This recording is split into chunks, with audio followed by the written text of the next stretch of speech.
San Lucas capítulo 7, versículo número 11. Cuando encuentres, gritas un amén en el nombre de Jesús. Dice: aconteció después que él iba a la ciudad que se llamaba Naín, e iban con él muchos de sus discípulos y una gran multitud. Cuando llegó cerca de la puerta de la ciudad, he aquí que llevaban a enterrar a un difunto, hijo único de su madre, la cual era viuda, y había con ella mucha gente de la ciudad. Y cuando el Señor la vio, quiero que repitan lo que viene, por favor. ¿Qué dice? Se compadeció de ella y le dijo: no llores. Y acercándose, tocó el féretro, y los que lo llevaban se detuvieron, y dijo: joven, a ti te digo, levántate. Verso 15. Entonces se incorporó el que había muerto y comenzó a ¿qué? A hablar, y lo dio a su madre. Y todos tuvieron miedo y glorificaban a Dios, diciendo: un gran profeta se ha levantado entre nosotros, y Dios ha visitado a su pueblo. Levante las manos, cierre sus ojos. Padre, en el nombre de Jesús, te pedimos que en esta tarde hables al corazón de tu iglesia. Señor, tú conoces la necesidad de ellos.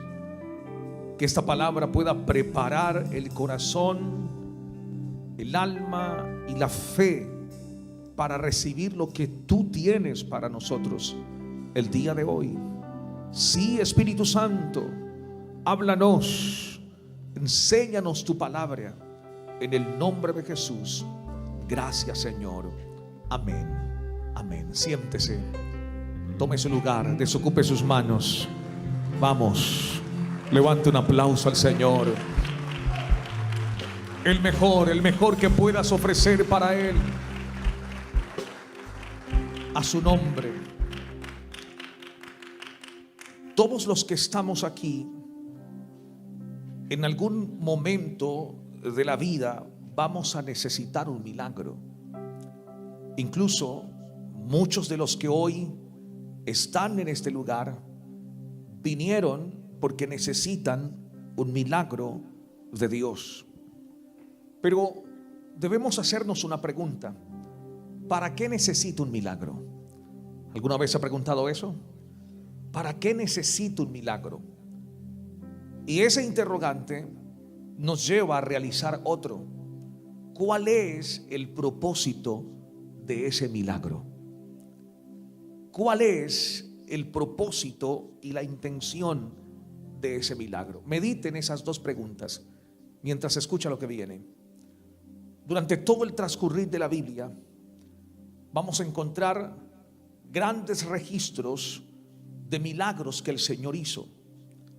Incluso en la Biblia hay 3 periodos donde hubo un apogeo de milagros de manera consecutiva, de manera constante. Fue muy fuerte. En el tiempo de Moisés, Dios se manifestó en milagros de una forma tangible, patente, exagerada, podríamos decir. En el tiempo del profeta Eliseo hubo una época de milagros tremendos, y Dios comenzó a respaldar a su siervo y a hacer cosas sobrenaturales. Y luego en el Nuevo Testamento la Biblia habla de nuestro Señor Jesucristo. Todo el Nuevo Testamento registra los milagros que el Señor realizó. Más de 40 milagros registrados, pero la Biblia dice que no alcanzarían los libros. Escuche, no alcanzarían los libros para describir las obras que Jesús realizó. Todo eso nos muestra que los milagros son una revelación de la naturaleza de Dios y la nuestra. Por eso quiero que entienda algo. los milagros nos muestran tres cosas. Uno, la vulnerabilidad humana. Es decir, nos recuerdan nuestra incapacidad para controlar nuestras circunstancias. Eso quiere decir que el ser humano está sujeto a las limitaciones de la enfermedad y del sufrimiento. Dos, nos revela la necesidad del hombre. A través de los milagros, Dios nos muestra la profunda necesidad que existe en el ser humano, no solo en el ámbito físico, sino también en el ámbito espiritual.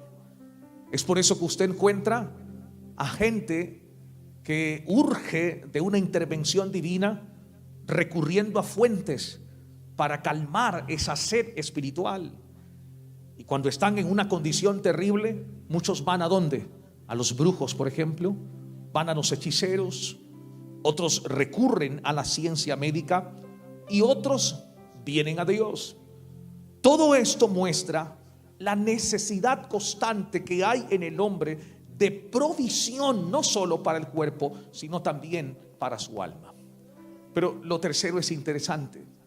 Los milagros nos revelan la gracia y la misericordia de Dios. Wow. Los milagros revelan la gracia y la misericordia de Dios. Y es el caso de la base bíblica, de la historia que hemos leído en Lucas 17, del 11 al 15. Jesús entra a una ciudad, está entrando a una ciudad y sale al encuentro una mujer, primero que era viuda, ya había experimentado el luto, la pérdida, la muerte de un ser amado, su esposo, pero iba camino ¿a qué? A enterrar su único hijo. Ojo, su único hijo, no tenía más hijos, solo uno. Cuando el hombre de casa, el sacerdote, en aquella cultura, faltaba por alguna razón, se iba de viaje, o en el caso de esta mujer, enfrentaba la muerte, dice que el hijo mayor tomaba las riendas del hogar y de la casa para convertirse en proveedor y cumplir el papel que en algún momento cumplió. Pero ahora aquí hay algo tremendo, porque murió el proveedor principal. Ahora su hijo toma su lugar y ¿qué pasa? También muere. Hay un caos total, hay una situación adversa. Y días atrás mencionaba con los pastores, imagínense el futuro de esta madre, imagínense el futuro de esta mujer cuando se enfermara, cuando enfrentara una necesidad. ¿Quién iba a proveer para ella? ¿Quién iba a suplir una necesidad en una condición de enfermedad, de salud terrible? No existía ni un proveedor, no tenía nadie más, estaba sola. Cuando Jesús llega a esta mujer, escuche lo que le voy a decir porque esto es muy fuerte y quiero que lo recibas. Cuando Jesús llega al encuentro de esta mujer, Jesús no solo está mirando el presente de ella, Jesús observa el pasado, porque la Biblia lo registra. Su esposo había muerto. Jesús observa el presente, su hijo único había muerto, pero Jesús observa en el futuro una mujer sola y abandonada. ¿Y sabe qué hace Jesús? Toca el féretro de su único hijo y dice la Biblia que el hijo se reincorpora, resucita, es levantado y es devuelto a su madre.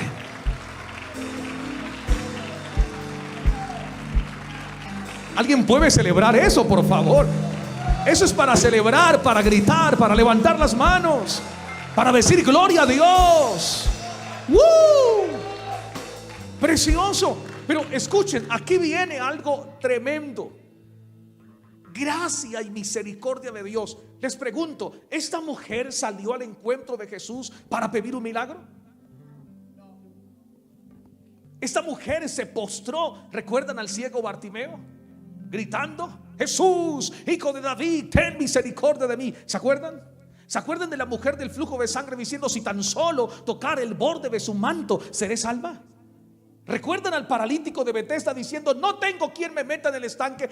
Ellos tuvieron una conversación plena, un proceso de un milagro. Ella no, ella lo había perdido todo, no tenía esperanza. Pero señores, la gracia del Señor es supremamente profunda y abundante. Y todo aquel que se acerca, aún sin esperar algo a cambio, puede recibir de parte del Señor. ¿Lo creen o no lo creen? Reciban esto. Escuche, aquí vemos una revelación. ¿Cuál, pastor? Los milagros, no siempre los milagros están sujetos a la fe de una persona, sino a la soberanía de Dios. En otras palabras, Dios sana a quien Él quiere. Tremendo. Soberanía de Dios. Ella no le pidió a Jesús un milagro, Jesús decidió dárselo. Y ojo, aquí es donde necesitamos entender una verdad. Presten mucha atención a esto, por favor. Antes de Dios darte un milagro, es necesario que comprendamos la naturaleza de ese milagro. Levante su mano y le enseño algo. Diga conmigo: cada milagro tiene una naturaleza. Dígalo otra vez. No, ustedes parece que no almorzaron, no comieron, no sé. Suba el volumen, por favor, más fuerte. ¿Sabe qué significa eso? Que están sujetos a un proceso y a un tiempo. Pastor, no estoy entendiendo nada. Prepárense.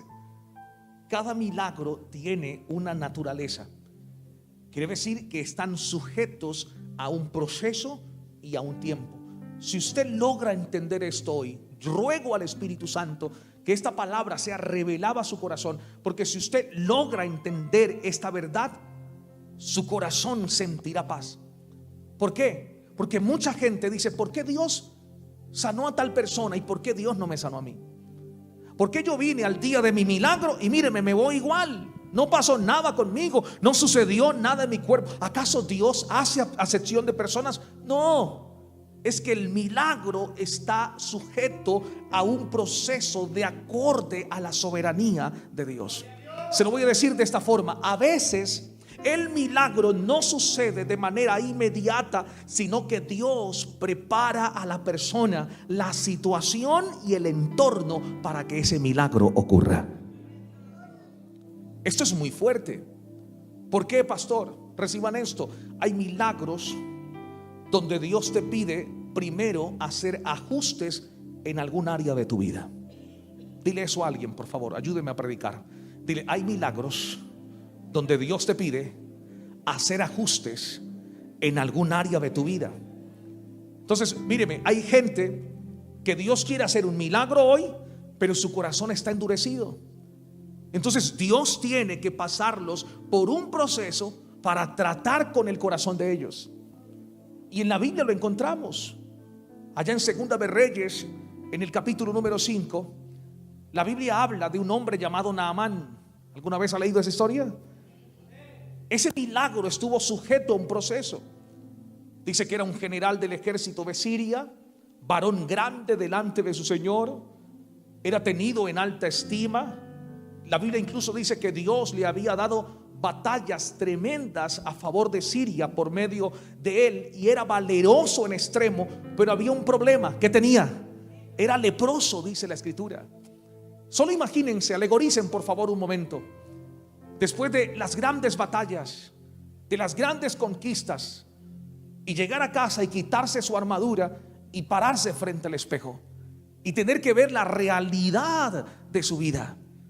Era valeroso, era grande, era un instrumento y una herramienta poderosísima, pero en su corazón, en su interior, en su vida privada, había una necesidad profunda. Dios prepara todo. Recuerden que Dios prepara el entorno, Dios prepara situaciones, Dios prepara absolutamente todo para sanar. ¿Quién está entendiendo eso? Levanten la mano, denme una señal, por favor. Ok, Dios había preparado todo. En esa casa donde él vivía, trabajaba ¿quién? Una muchacha, una criada. Y ella le pasó un informe. El informe es: en mi nación, en Israel, hay un profeta que puede hacer un milagro para ti. ¿Sabe quién representa a esa muchacha? El Espíritu Santo. El Espíritu Santo es el que nos revela a la persona de Cristo, no solo para sanar el cuerpo, sino para sanar el alma. Y dice que este hombre, en la búsqueda persistente de encontrar paz a su corazón y sanidad para su cuerpo, dice que envió cartas al rey. Recuerde que la muchacha le habló de un profeta, no le habló de un rey. ¿Sí o no? Le envió cartas al rey, y cuando el rey vio las cartas, dice que rasgó sus vestidos y dijo: ¿acaso soy yo Dios? ¿Soy yo un Dios para sanarle? Entonces el profeta se enteró. Y ojo, porque esto es interesante. En el versículo número 10, la Biblia dice, del capítulo 5 de Segunda de Reyes, dice: entonces Eliseo le envió un mensajero diciendo. Ni siquiera Eliseo lo recibió, ni le hizo una preparación o una gran recepción para recibir al gran Naamán. No, lo envió y le dijo: ve y lávate 7 veces. ¿Dónde? En el Jordán, y tu carne se te restaurará y serás limpio. Pero ¿qué pasó en el versículo 11? Dice que se enojó, dice la escritura. Se puso bravo. Y Naamán se fue enojado diciendo: he aquí, yo decía para mí, saldrá él luego, y estando en pie invocará el nombre de Jehová su Dios, y alzará su mano y tocará el lugar y sanará la lepra. ¿Qué esperaba él? Ustedes son inteligentes. ¿Qué esperaba Naamán? Muy bien, ¿qué esperaba Naamán, Pablo? Elogios. Estaba acostumbrado de llegar de las batallas a Siria, y habían grandes ¿cómo podríamos decirlo? Recepción de espera de personas, y todo el mundo agachaba, tiraba su sombrero, doblaba su rodilla ante él. El profeta ni siquiera lo vio a la cara. El profeta ni siquiera salió a recibirlo. ¿Sabe por qué esto aparece registrado en la Biblia? Porque Dios quería que Naamán muriera a algo antes de recibir un milagro. Dios estaba tratando con el orgullo de Naamán. Hoy escuché la voz del Espíritu que me dijo: dile a la iglesia lo siguiente: hay cosas que hay en el corazón de mi pueblo que están estancando el milagro y la respuesta que yo tengo para ellos. Y es por eso que yo permito el proceso. Por eso a veces Dios no te sana al momento. A veces Dios no te sana al instante. Si Dios lo hace, entorpece el propósito, se entorpece el proceso general. Y a veces Dios permite esa temporada difícil, ese momento de dolor, para tratar con algo que hay en tu corazón que estorba el milagro de Dios para tu vida. Mi pregunta en esta tarde es: ¿qué es lo que está estorbando la bendición de Dios para ti? Desde un contexto de milagros, ¿qué es lo que Dios está, o qué es lo que hay en tu corazón que está estorbando el proceso de tu milagro? ¿Orgullo? ¿Falta de perdón? ¿Soberbia? ¿Altivez? ¿Pecado oculto? ¿Qué es lo que hay en tu corazón que primero Dios tiene que tratar? Por eso es que Dios permite el proceso entre la enfermedad y la sanidad, porque en ese proceso Él te purifica, te limpia, te prepara para que cuando el milagro venga, usted sepa recepcionarlo y tenga sabiduría para cuidarlo. A Él sea la gloria. Levante su mano, grite gloria a Dios. Toca a la persona que está a tu lado. Dile: el proceso es necesario. Dígaselo fuerte. Dile: el proceso es necesario. Tiene que suceder de esta forma. Reciban esto: a veces Dios no cambia una situación porque está usando la situación para cambiarte a vos. Reciba eso, por favor. Lo voy a volver a repetir. A veces Dios no cambia la situación porque está usando la situación para cambiarte a ti. Usted no lo escuchó, lo repito por última vez y paso al siguiente. A veces Dios no cambia una situación porque está usando precisamente esa situación para cambiar algo que hay en ti y que no sirve. A su nombre, levante su mano, diga conmigo: proceso natural para recibir un milagro. Pregúntale al que está a tu lado, ¿todavía esperas un milagro? ¿Cuánto lo esperan? Levante la mano. Ya voy a terminar, ya voy a terminar. Después les voy a hablar de esto en otro día de mi milagro. Pero quiero entrar aquí, esto es precioso. Recuerden que les dije que la naturaleza del milagro es que está sujeto a proceso y a ¿qué más? Y a tiempo. Necesitamos proceso para recibir, pero necesitamos ¿qué más? Tiempo. Ojo, y aquí es donde muchos son descalificados. En la Biblia hay dos términos que se usan para tiempo: cronos y kairos. El cronos, escuche, hace énfasis al tiempo secuencial y cuantificable.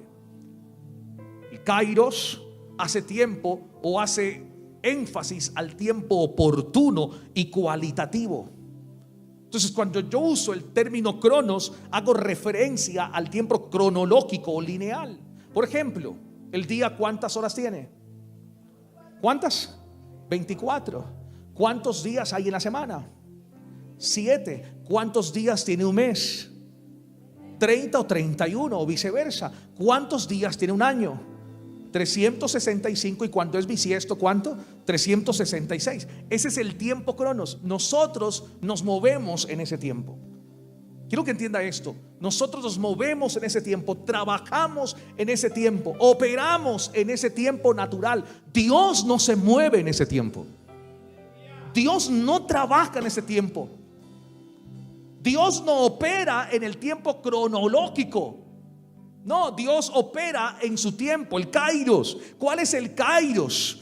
Es el tiempo cualitativo, el momento oportuno, es el tiempo favorable. No se mide de la misma manera que el cronos. El kairos se refiere al momento adecuado o oportuno en que Él debe actuar, y a veces definido como el tiempo de Dios para la acción o la intervención divina o el cumplimiento de un propósito específico. Entonces escuche esto: tu milagro no sucederá en el cronos. ¿Algún vivo que diga un amén por lo menos? Gracias.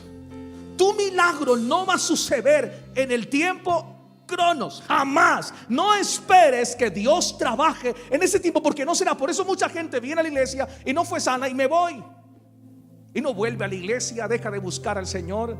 Y cuando Dios no hace lo que ellos quieren en el tiempo que ellos quieren, se enojan con Dios, cuestionan la voluntad de Dios. Dios no es real. Se atreven incluso a maldecir a Dios, a cuestionar la existencia de Dios. Pero no esperes que Dios trabaje en tu tiempo.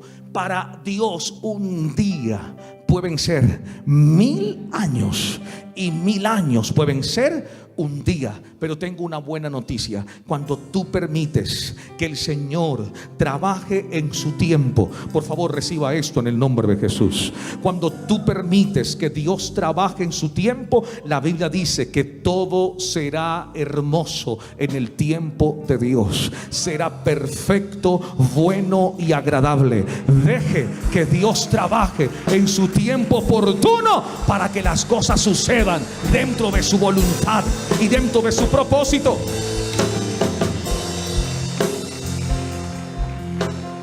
Levante su mano y diga conmigo: si no pasa en el tiempo de Dios, pueda que el proceso no sea terminado y yo estorbe el milagro. Vamos, diga: si no pasa en el tiempo de Dios, pueda que el proceso no sea terminado y yo estorbe el milagro. ¿Quién entendió eso? Levante su mano. ¿Seguros? Entonces, escuche, estoy terminando. No todo milagro va a ocasionar el efecto que uno quiere. A veces la gente se obsesiona por un milagro, pero aún no es el tiempo. Y le voy a contar una historia, cerrando el mensaje. Un pastor tenía un hijo paralítico. Sufrió un accidente, quedó paralítico. Pero en medio del proceso del muchacho se convirtió en un predicador terrible, tremendo. Cuando él subía al altar, Dios hacía cosas extraordinarias a través de él, pero estaba paralítico. Y dice que este hombre en oración comenzó a cuestionar a Dios: Señor, si tú no sanas a mi hijo, yo entrego el ministerio. Si tú no sanas a mi hijo, yo entrego la credencial de pastor. Porque ¿cómo es posible que yo hable de milagros cuando mi hijo está paralítico? Y dice, porque fue verídico, real.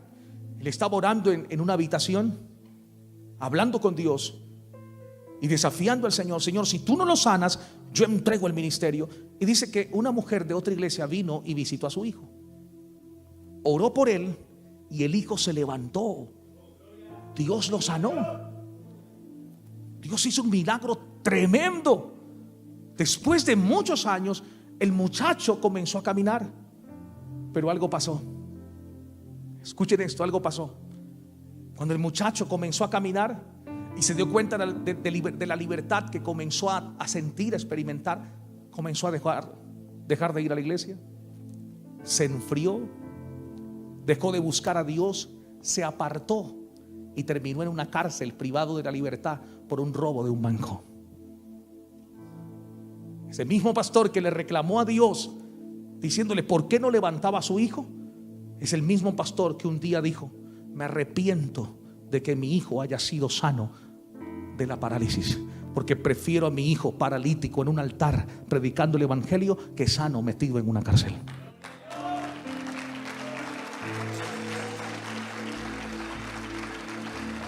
Reciba esto, por favor. Reciba esto, reciba esto. Hay cosas que pedimos a Dios y a causa que no son el tiempo, pueden convertirse en una maldición. No se precipite, no maldigas, no cuestiones. Sepa esto: Dios nunca llega tarde. Dios nunca llega tarde. Él llega en el momento preciso y oportuno. Él llega en el momento preciso. Recibe esta palabra en el nombre de Jesús. Dios no llegará tarde. No te precipites en lo que necesitas.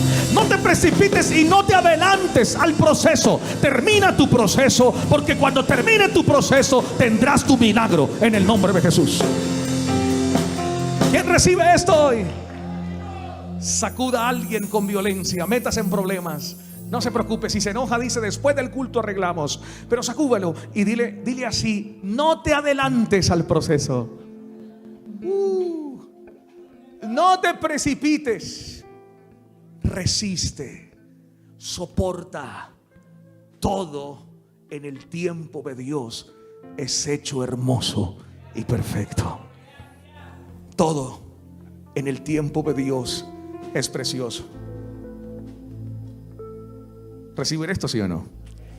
Gracias, gracias, gracias. Pero escuchen, los milagros son el dulce de Dios. Los milagros de Dios son el dulce de Dios para traer a su pueblo a su palabra y a Cristo. Ojo con lo que voy a decir: los milagros no salvan. No. Hay gente que un día fue sana en la iglesia y murió sin Cristo y fue al infierno, pero fue sanada. ¿Sí o no? Fue sana, recibió un milagro en su cuerpo. Dios hizo cosas terribles en sus finanzas, restauró su matrimonio, milagros en el hogar, pero no entendió el propósito del milagro, porque el milagro tiene propósito. Aparte de que hay una naturaleza del milagro, él tiene un propósito, y el propósito es que el nombre de Jesús sea glorificado. El nombre de Jesús sea glorificado.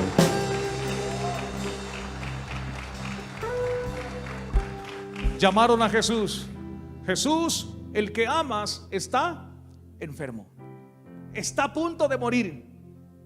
Y Jesús siguió evangelizando, siguió predicando, recorriendo ciudades, sanando enfermos, predicando la palabra. Y al parecer Jesús se olvidó de que su amigo había muerto. Humanamente, desde una perspectiva, él nunca olvida nada. Él tiene siempre todo presente. Pero humanamente, quien lee la escritura desde una perspectiva natural, dice: a Cristo se le olvidó el recado de visitar a su amigo que está muriendo. Un día y Jesús no fue a donde estaba Lázaro. Lázaro muere. 2 días, 3 días. Al 4.º día Jesús llega. Y la Biblia dice algo precioso. Antes de que Jesús llegara, en el capítulo número 11 de Juan, en el versículo 4, cuando él recibe el informe que enviaron las hermanas a decirle: Señor, he aquí el que amas está enfermo, dice: oyéndolo Jesús dijo: esta enfermedad no es para muerte, sino para gloria de Dios, y para que el Hijo de Dios sea glorificado por ella. Entonces, Dios tiene propósitos al sanarte, y el principal propósito es que conozcas a Cristo. El principal propósito del milagro no es la sanidad al cuerpo, porque puedas que hoy seas sano de un cáncer y mañana mueras de un tumor en la cabeza, el otro mes de accidentes y mueras. No es solo sentir satisfacción en el cuerpo por lo recibido. El milagro va a un trasfondo más profundo: el alma de la persona. Ese es el propósito, su alma. Que ella entienda que el milagro es el dulce que Dios está colocando. Lo decía un pastor en la radio hace unos días atrás: es el gancho de Dios para traerlos a Él y mostrarles el mayor milagro. ¿Cuál, pastor? El del alma. La salvación es el milagro más precioso que el hombre pueda recibir. Jesús viviendo en su corazón, Jesús tomando y haciendo estadía en su corazón. Ese es el milagro que todos necesitamos, y ocurrió en la cruz del Calvario. Jesús murió, resucitó, y su sangre nos compró, nos rescató, nos redimió y nos dio vida abundante. Aleluya. ¿Alguien está listo para recibir un milagro? Levante la mano. Diga: gracias, Señor. Ponte de pie, por favor.